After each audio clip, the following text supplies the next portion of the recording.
Yo, balik lagi di Fun Football Podcast ya. Selamat datang dan selamat pagi semuanya ya. Terutama fans MU nih ya. 2 minggu ceria-ceria ya.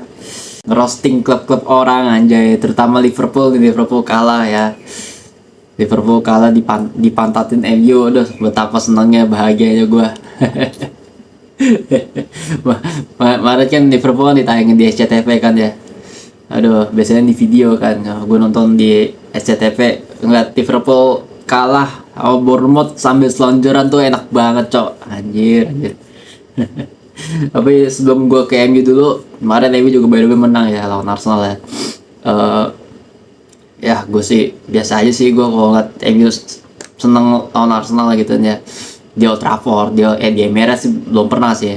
Tapi gue sebelum ke MU gue mau bahas ke Liverpool dulu dah. Kemarin Liverpool kalah kemarin sama Bournemouth jadi 3-2 ya di kandang Bournemouth ya, Vitality Stadium ya. Kemarin gue ngeliat kalau gue ngeliat dari line up ya, formasi 4-2-2-2-2. Wah, ngikutin Rangnick nih ya, formasi Rangnick. Tapi ya tetap still lebih works Rangnick lah gitu loh. Gue ngeliat kemarin 4-2-2-nya Liverpool juga ya, ceritanya kan mau memperbanyak lini tengah ya, ceritanya mau memperbanyak lini tengah nih, 4-2-2-2-2 gitu. Tapi ya ternyata ya nggak works gitu kan, berapa kali kena counter sama Bournemouth gitu kan ya. Apalagi gue kalau ngeliat line up ya Liverpool kemarin tuh masih ada Alisson, Van Dijk, Mo Salah gitu ya. Itu tiga pemain itu udah menurut gue udah abis lah menurut gue lah, udah nggak bisa dimainin lagi, udah nggak works lah menurut gue lah gitu.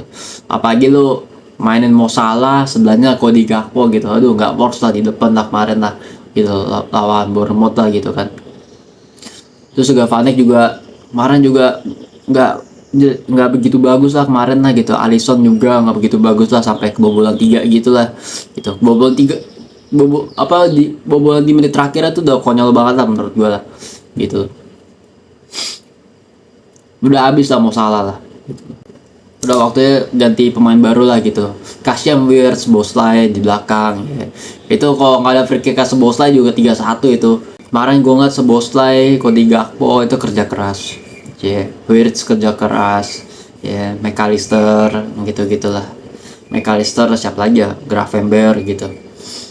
Tapi ya tetap Bournemouth tuh kemarin mainnya efektif sih kemarin gue ngeliat ya.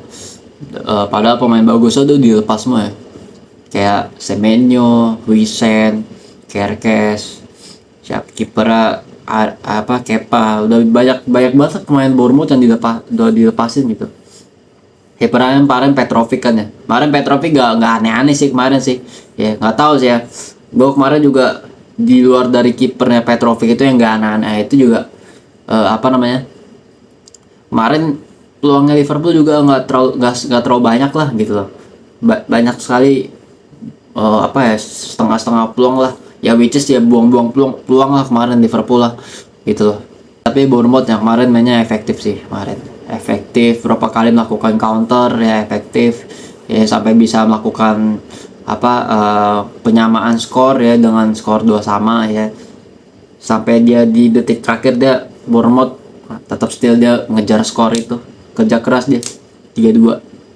Bournemouth juga biasanya jelek ya, kipernya doang sih jelek sih ya, makanya dia kebobolan itu banyak Bournemouth gitu. Sedangkan Liverpool kemarin juga, Liverpool emang udah berapa kali nih, udah 4 match dia nggak menang gitu kan.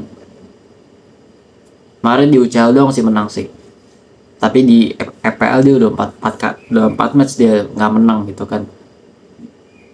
Tetap ya, kalau dari gue ya Arne Slot stay lah ya, nggak apa-apa lah, stay aja. Xabi Alonso KBO aja nggak apa-apa. Oke. Tetap Arne Slot kan Premier League Champions, udahlah. Jangan pecat gitulah, jangan cok gitu. Liverpool udah buang berapa ya, 500 juta lebih, gila dipatatin MU. Aduh lucu banget. Aduh. Tapi itulah ya, Congrats untuk Bournemouth ya. Semoga untuk kedepannya Liverpool akan kalah terus ya.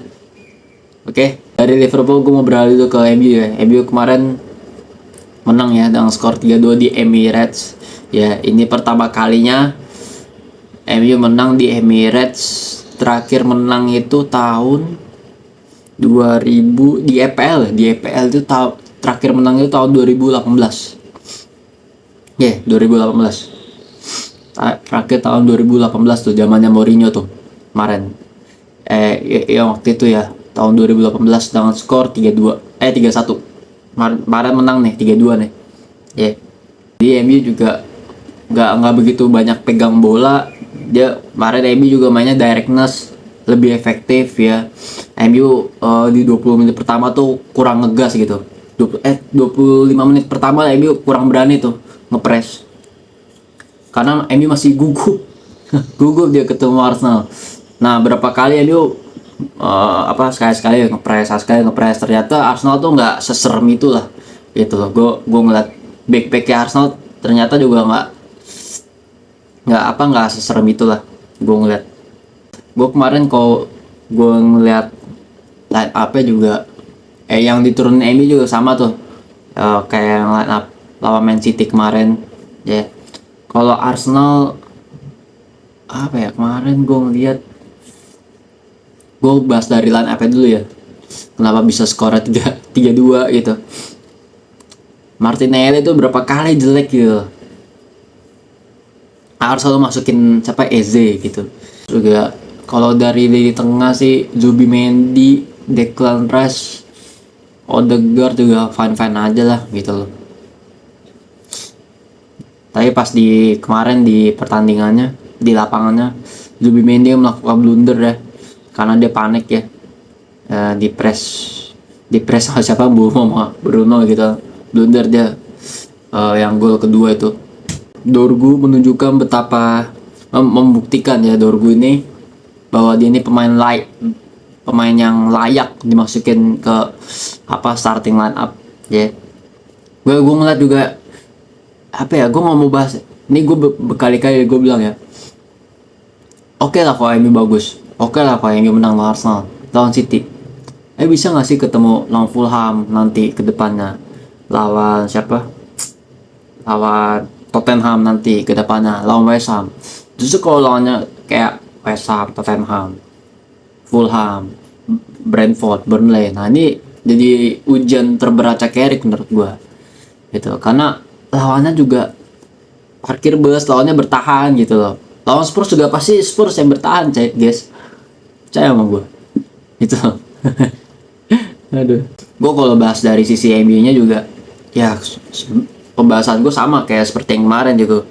Kalau kemarin bedanya gini, kalau kemarin lawan City dia berani ngepres, kalau Arsenal tuh 30 menit dia belum berani tuh ngepres. Babak kedua itu baru MU tuh mulai berani ngepres dia, ya kan. Itu mulai tuh MU berani ngepres dia, menurut gua. MU berani keluar gitu loh. Gue ngeliat dari space Arsenal tuh berapa kali tuh ada yang kosong gitu di lini tengahnya gitu, sehingga gue kemarin ngeliat di shooting jarak jauh sama ada berapa kali diblok sama Maguire sama Lisandro Martinez gitu, sampai terakhir si Cunha tuh bisa masukin.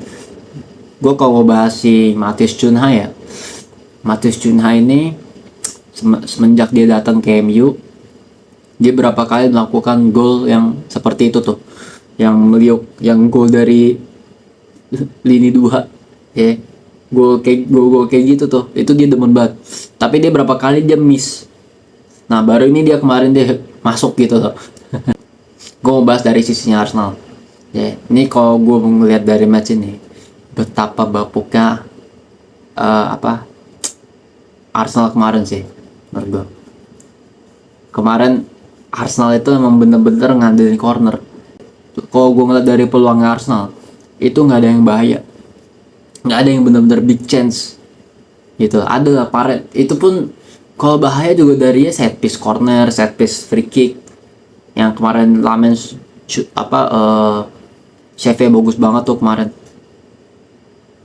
Tapi tetap still nggak ada peluang murni gitu loh, ngerti nggak? Kayak gitu. Gue kalau ngeliat corner Arsenal tuh kemarin rame banget. Lu kalau liat gambarannya, nanti gue kasih liat gambar, itu ramai banget di gawang sampai ada yang keluar garis itu si Declan Rice kemarin. Tapi si Lames dia benar-benar kerja keras, dia melakukan save dari corner itu menurut gua. Itu kalau bukan Lames, itu kalau Onana ya, aduh kebobolan itu. Emang betapa bapuknya Arsenal gitu loh. Nyari gol tuh bener-bener dari corner doang gitu loh. Parah lah Arsenal ini emang. Dan ada orang yang ngeluarin statement bahwa Arteta 6 tahun itu golnya tuh ngandelin corner, anjing. Dan itu gue setuju anjing. 6 tahun ngandelin corner Arsenal, what the hell gitu loh. Gak ada yang peluang, bener-bener peluang murni gitu. Parah Arsenal emang, kacau lah gitu ya. Dan gue udah bilang waktu itu ya, di video waktu itu ya yang gue sama Jere, gue bilang Januari Februari Arsenal akan turun. Ini sekarang Arsenal udah beda 7 poin sama City. Kalau sama MU sih beda 12 poin, ya bisa lah MU juara lah. Tapi aduh, kesimpulan dari gue, poin yang mau gue tarik di sini adalah bahwa match ini bukan MU yang bagus, bukan Carrick yang bagus, tapi betapa bapuknya Arsenal gitu loh. Betapa bapuknya Arsenal. Dan lu bisa lihat kualitas Arsenal ya, bukan kualitas kayak Man City yang kemarin gitu loh. Ini emang kualitas Arsenal segitu-segitu aja. Emang Arsenal di bawah Arteta ya segitu-segitu aja. Apalagi kualitas Arsenal ya menurut gua biasa-biasa aja gitu, nggak top lah. Arsenal itu bukan Bayern Munchen, bukan PSG yang kualitasnya itu tinggi banget, bukan Barca yang kualitasnya tinggi banget gitu loh. MU kalau ketemu Barca sekarang mah udah begini, gue udah forfeit gue gitu, karena Barca yang sekarang dengan kualitasnya tuh udah, dan kualitas Barca yang sekarang tuh udah jauh banget gitu loh. Kayak gitu ya sih. Itu kesimpulan dan poin yang gue ambil lah di situ.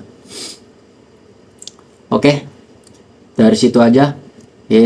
Thank you yang sudah nonton. Silahkan subscribe, like, dan komen ya. Terima kasih sudah nonton.